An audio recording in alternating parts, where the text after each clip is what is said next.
Il y a des matins, tu te réveilles et t'as la patate. Il y a des matins, tu te réveilles et t'as le sourire. Et évidemment, après cette victoire, 4 buts à 0, tu n'as pas d'épines dans le pied. Et les joueurs de l'Olympique de Marseille n'avaient pas d'épines dans leur pied pour remporter cette très très belle victoire. Et chose promise, chose due, je vous l'avais dit hier, je me suis habillé en clin d'œil à notre cher et tendre ami Marcelino, qui a vécu un calvaire, qui a vécu l'enfer hier au Vélodrome. Marcelino, il vaut mieux l'avoir sur le banc d'en face parce qu'on a pris du plaisir. Alors les amis, bienvenue sur CM Football, générique.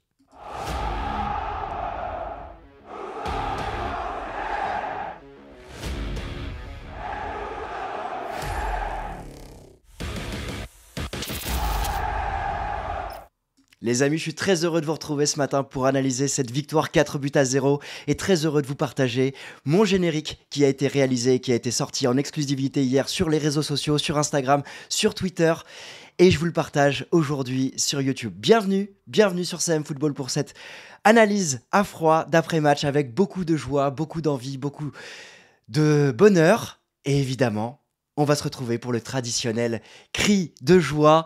Et il y en aura 4. Yes, yes, yes, yes!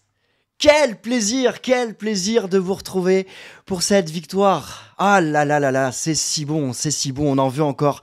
Et on va analyser tout ça. Et en fin de vidéo, pour les plus fidèles, restez bien parce que j'ai plusieurs annonces à vous faire et plusieurs remerciements à vous partager. Alors on va commencer évidemment cette analyse avec le retour sur les buts, avec cette ouverture du score qui est arrivée après un début de match acquis à la cause des Olympiens, mais d'une force, d'une pression, d'un plaisir, d'un droit au but qui était retrouvé. Cette ouverture de Chancel Mbemba pour Iliman Ndiaye qui va conserver le ballon dans la surface de réparation. Et je voulais faire un focus sur cette analyse, sur cette image, parce que regardez, il y a 4 joueurs de l'OM dans la surface de réparation pour apporter le surnombre et pour marquer. Et Jean-Louis Gasset représente le droit au but. Et regardez, on a Jonathan Klaus qui va arriver après la conservation du ballon d'Iliman Ndiaye. Il va amener un 5e joueur dans la surface et on va avoir encore un joueur qui est aux abords de la surface de réparation pour amener le surnombre. On va se retrouver à 6. La moitié des joueurs de l'Olympique de Marseille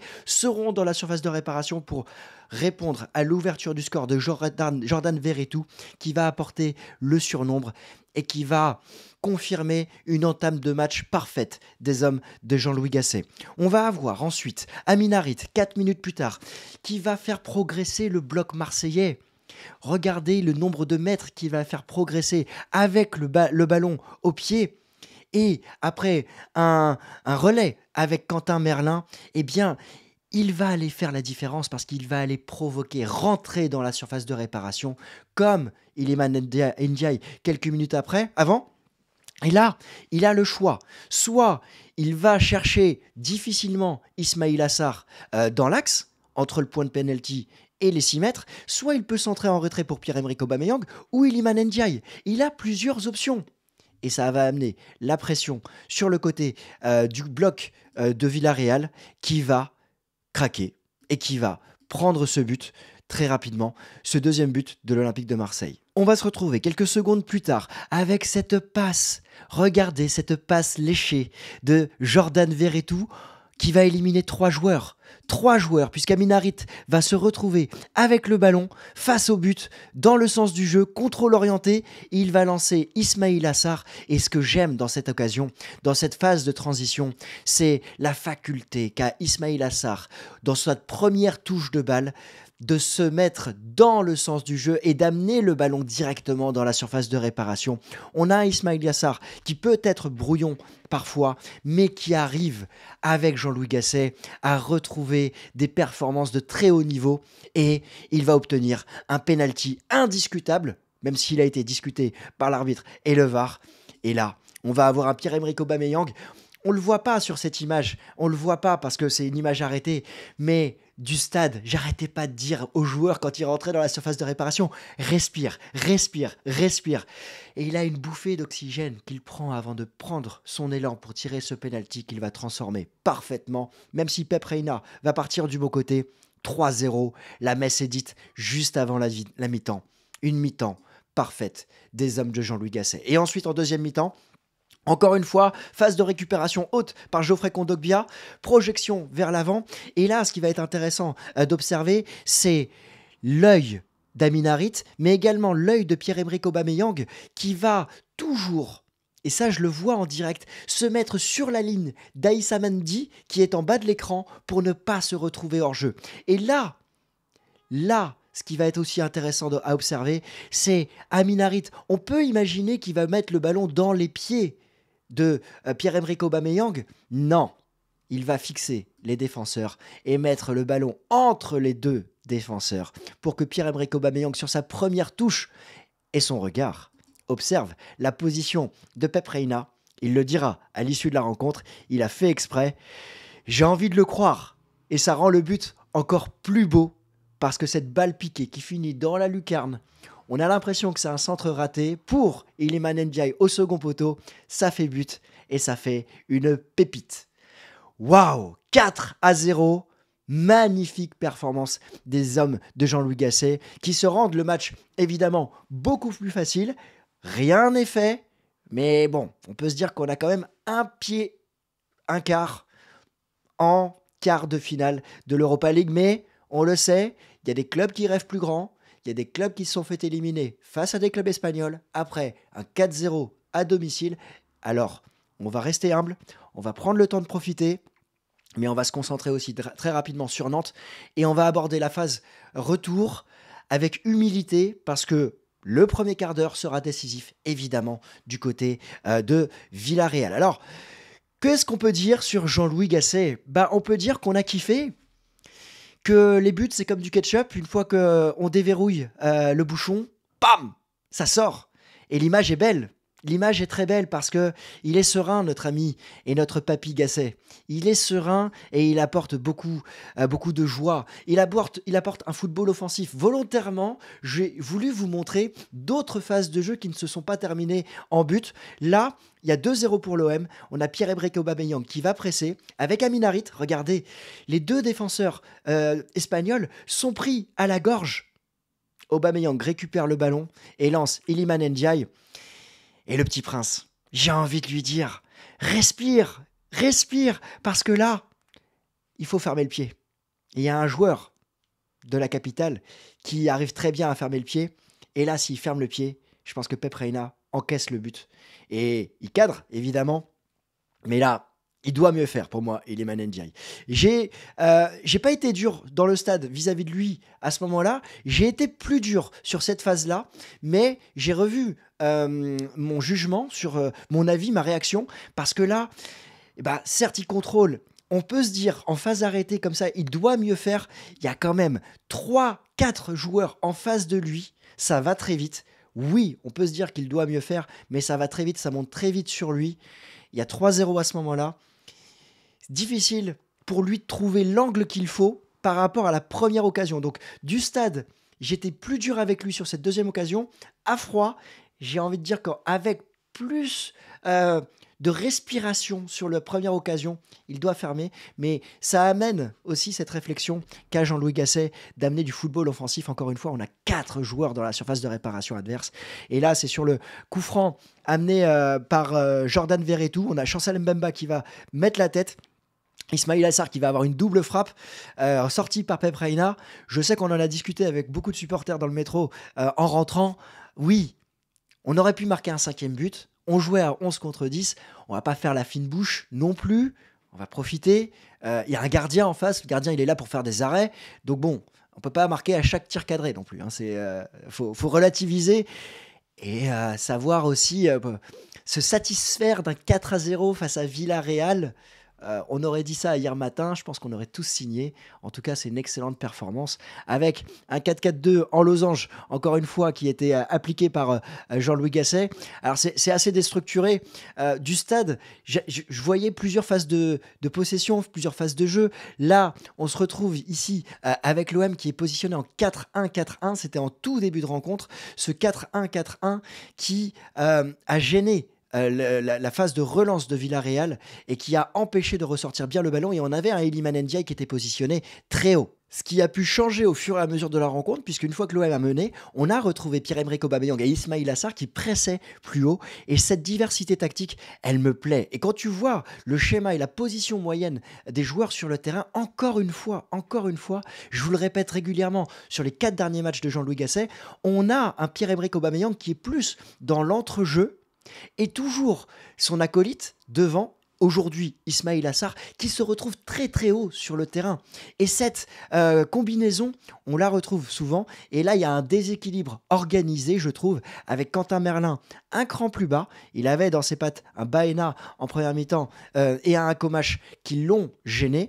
Et on a ensuite un Jonathan Klaus bien haut avec un Jordan Verretou qui a accompagné ce milieu de terrain et ces deux relanceurs que sont Mbemba et Balerdi. Ça se dessine du côté de Jean-Louis Gasset et ça me plaît, cette tactique et ces phases de jeu.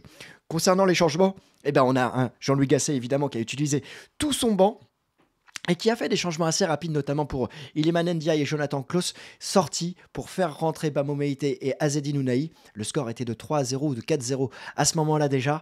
En tout cas, il y avait de quoi faire tourner.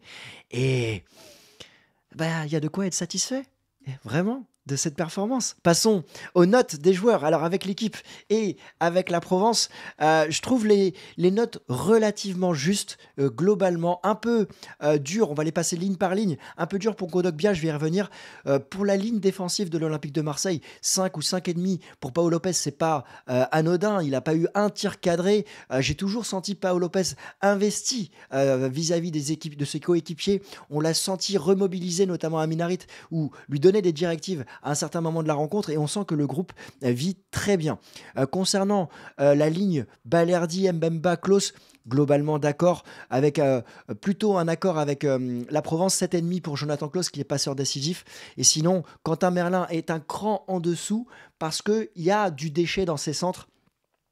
Il a été parfois mis en difficulté dans les duels face à ses adversaires, mais globalement, il a fait une très belle prestation. Je trouve que la note de Kondogbia est assez dure pour l'équipe, un 5, parce qu'il est à la récupération du ballon régulièrement. Je suis plutôt en accord avec la Provence. 6 ou 7, c'est une note qui me paraît juste. Je verrai tout. 7. Aminarit, je trouve ça très dur du côté de la Provence, à 6,5. La note de l'équipe est très juste. 7. 7 pour Aminarit. Parce que, on va y revenir après, mais Aminarit, il était décisif et il a fait progresser le jeu régulièrement quand il a eu le ballon au pied. Iliman Ndiaye, un bon 6, oui, 6, 6,5. Il a des balles ratées, mais il a pressé énormément. On sent un Iliman Ndiaye qui est en train de prendre sa place dans cette position d'électron libre autour de Pierre-Emerick Aubameyang et d'Ismaïla Sarr. Et puis évidemment, je vais revenir précisément sur Ismaïla Sarr dans quelques secondes. Aubameyang, doublé, quel homme, quel bel homme, quel joueur, quel sourire, quelle détermination.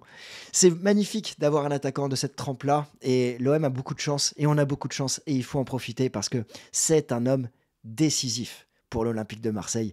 Et depuis que Jean-Louis Gasset est là, il empile les buts et ça fait plaisir. Alors, il y a 3 joueurs que je voulais mettre en avant dans cette analyse à froid d'après-match. Évidemment, le premier, c'est Leonardo Balerdi. Je dis évidemment parce que qu'est-ce que je kiffe Balerdi. Mais sérieusement, quel grinta, quel joueur, quel duel remporté. Oui, il en perd, oui, il fait des erreurs. Et on est tous touchés, évidemment, quand il fait des erreurs, parce que les erreurs qu'il faisait auparavant, ça se payait cash. Désormais, les erreurs ne se payent plus cash. Alors on va attendre, mais je pense que si on se positionne à la fin de la saison et qu'on se dit que Balerdi part, je pense qu'on sera déçu de le voir partir parce que il épouse réellement le maillot de l'Olympique de Marseille et il le mouille ce maillot. Et hier, on l'a vu dans ses duels. Ouais, parfois c'est imparfait, mais qu'est-ce qu'il se donne? Quel joueur! Et honnêtement, je trouve qu'il a progressé. Et j'ai envie de l'encourager et de l'accompagner dans ce développement avec l'Olympique de Marseille. Il y a un autre joueur, il y a 2 autres joueurs que j'ai envie de mettre en avant. Je vous parlais d'Aminarit. Aminarit a fait progresser le ballon. Il est décisif sur le premier but. C'est lui qui fait progresser, qui rentre dans la surface de réparation et qui provoque le but contre son camp. Il est décisif sur le penalty obtenu, puisque c'est lui qui lance Ismaïla Sarr. dont on va reparler juste après. Et il est décisif sur le quatrième but parce que c'est lui qui donne la passe clé, la passe décisive pour Pierre-Emerick Aubameyang. Quel match d'Amin Harit dans une position d'électron libre qui lui va à merveille. Et en plus, regardez le nombre de duels gagnés. 7 sur 12. Magnifique. Magnifique. On sent qu'il a retrouvé son physique et il a de nouveau joué 90 minutes. Et le troisième joueur que je voulais mettre en avant, c'est Ismaïla Sarr. Parce que Ismaïla Sarr, il met la pression sur le but contre son camp de Villarreal. Il est décisif parce qu'il obtient le penalty hier. Et il fait un match encore de 90 minutes avec le plus de duels remportés dans la rencontre. On a un Ismaïla Sarr qui est retrouvé. Et je voulais vraiment mettre en avant sa performance parce que il a le potentiel vraiment d'exploser. Même s'il a du déchet, qui n'en a pas? On est à l'OM, on n'est pas Manchester City, on n'est pas le Real Madrid. Et aujourd'hui, on a un joueur qui est en progression. Ça fait plaisir. Alors, on va se projeter sur la suite, évidemment. Depuis que Gasset est là, j'aime bien, quand je parle de la suite, remettre les résultats précédents, parce que ça fait plaisir d'avoir retrouvé un OM droit au but, ce clean sheet également, et cette performance défensive. Le prochain match, c'est Nantes. On va se concentrer sur cette rencontre, parce qu'il arrive très vite, et on va le voir avec mon partenaire Unibet. Je vous partage mon pronostic rapide sur cette rencontre, parce qu'Unibet vous offre 10 € sans dépôt, directement avec le lien qui est dans la description. 10 € sans dépôt pour la rencontre Marseille-Nantes à venir dimanche prochain. Et en plus, vous avez la possibilité d'avoir un bonus jusqu'à 100 € qui vous est offert, qui vous est remboursé en freebet si votre premier pari est perdant. Alors ça se passe avec le lien qui est dans la description. Jouer doit rester un plaisir. Alors évidemment, c'est exclusivement réservé aux personnes majeures. Et l'offre de 10 €, elle est sans engagement de votre part. Donc, n'hésitez pas, évidemment, à vous inscrire. Jouer comporte des risques. C'est important, évidemment, de le préciser. Alors, la cote de l'Olympique de Marseille, elle est de 1,46 pour la victoire. Le match nul à 4,35. Le FC Nantes à 6,45. Clairement, je ne vais pas vous faire de surprise et de cachotterie. Si je joue sur cette rencontre, et ça n'engage que moi, évidemment. Moi, je vais jouer l'Olympique de Marseille, évidemment, dans la victoire. Je n'attends qu'une chose, c'est une victoire de l'Olympique de Marseille sur cette rencontre. Il faut continuer, il faut enchaîner, et l'OM fait peur, désormais. Le match qu'il fallait gagner, c'était face à Villarreal, et cette rencontre, elle a été remportée avec beaucoup de maîtrise, et ça fait plaisir. Donc, victoire de l'OM pour moi dimanche. Un match, évidemment, que je suivrai du Vélodrome, et que je vous débrieferai lundi à froid. Il n'y aura pas d'avant-match spécifique. On va se reposer. On a réalisé une très très belle semaine ensemble et je vous remercie. D'ailleurs, je vais vous en parler dans quelques secondes. Et puis, on va se projeter tout de suite après sur Villarreal. Je vous le disais, rien n'est fait. L'OM a un pied, un quart en quart de finale. Mais on le sait trop bien dans le football, ça peut aller très vite. Ça peut se jouer contre nous. Et le premier quart d'heure va être décisif. Mais je compte évidemment sur le staff et sur Jean-Louis Gasset pour calmer l'euphorie. Et c'est bien qu'on enchaîne très rapidement face à Nantes pour pas gamberger, pour pas se focaliser sur cette très belle victoire. Mais maintenant qu'on a profité, maintenant qu'on a dit yes, maintenant qu'on a kiffé, maintenant qu'on a chambré Marcelino, il faut pas oublier qu'il reste un match retour. Et Jean-Louis Gasset est très bien placé pour le savoir. Tu peux mener 4-0 et en prendre 5. Donc, on ne veut pas être la risée du football français. On ne veut pas qu'il y ait une remontada bis. Donc on va prendre ce match avec beaucoup de sérieux et il faudra je dirais, pas forcément le gagner, mais ne pas le perdre, dans le sens où peut-être ça sera le moment de faire des tests ou de confirmer des choses que Jean-Louis Gasset a en tête. On va se projeter évidemment sur ce match la semaine prochaine, on sera là évidemment pour l'analyser avant de parler de Rennes. Alors, on arrive à la fin de la vidéo. Et si vous êtes présents, je voulais vous partager évidemment cette joie vous l'avez vu, du générique. La chaîne évolue et elle évolue grâce à vous. Donc je voulais vous remercier parce que c'est grâce à votre fidélité, notamment depuis de nombreuses semaines, de nombreux mois que j'analyse précisément, particulièrement notre club de cœur, l'Olympique de Marseille. Et donc j'ai fait évoluer un petit peu le graphisme sur la chaîne, nouvelle bannière, nouvelle photo de profil, nouveau générique. On ne le verra pas forcément à chaque rencontre, à chaque avant-match, mais je voulais vous le partager parce que c'était un kiff et c'était une demande de la part de certains d'entre vous. On fait évoluer les choses. Il y aura d'autres éléments qui vont arriver dans les prochaines semaines, parmi lesquels le développement sur Instagram. N'hésitez pas à aller me suivre sur Insta. Vous êtes de plus en plus nombreux. On est 1760. C'est beaucoup pour le contenu que je partage. C'est peu à l'échelle de YouTube, mais on va monter en puissance sur Insta. Et d'ailleurs, c'est sur Insta que je vous ai partagé ma nouvelle photo de profil et mon générique hier. Et puis, vous le savez peut-être, si vous ne le savez pas, j'ai une autre chaîne avec mon ami Thomas de la chaîne Chronique Foot où on analyse l'actualité du football quotidiennement sur un format unique sur YouTube parce qu'on est la seule chaîne 100% duo dédiée à l'actualité du football. Ça s'appelle Le Vestiaire. La chaîne va avoir 1 an, le 17 mars. Vous venez déjà 21 000. On a un vrai plan de développement qu'on va vous partager autour d'une FAQ. Donc n'hésitez pas à aller vous abonner sur Le Vestiaire et à nous poser vos questions si vous ne connaissez pas. Il y aura peut-être un contenu Olympique de Marseille aujourd'hui. On réfléchit à l'édito du jour. Voilà, n'hésitez pas parce qu'on prend énormément de plaisir là-bas également. Donc merci à vous parce que c'est grâce à vous que je peux aujourd'hui m'épanouir dans ce travail. Merci infiniment. Et j'aimerais, voilà, si vous êtes encore présent, dites-moi votre avis sur le générique qui a été présenté en tout début de cette vidéo. Vous écrivez générique et puis vous m'écrivez votre avis. Et voilà, je vous souhaite à tous un excellent week-end, une très belle journée, un grand sourire. Il y a de la joie. Bonjour, bonjour les hirondelles, il y a de la joie. Da da da di da di da da, il y a de la joie. Bonjour, bonjour les hirondelles, il y a de la joie. Voilà, il y a de la joie. Yes! Allez l'OM! Bon week-end. À dimanche au stade et à lundi. Merci beaucoup. Ciao.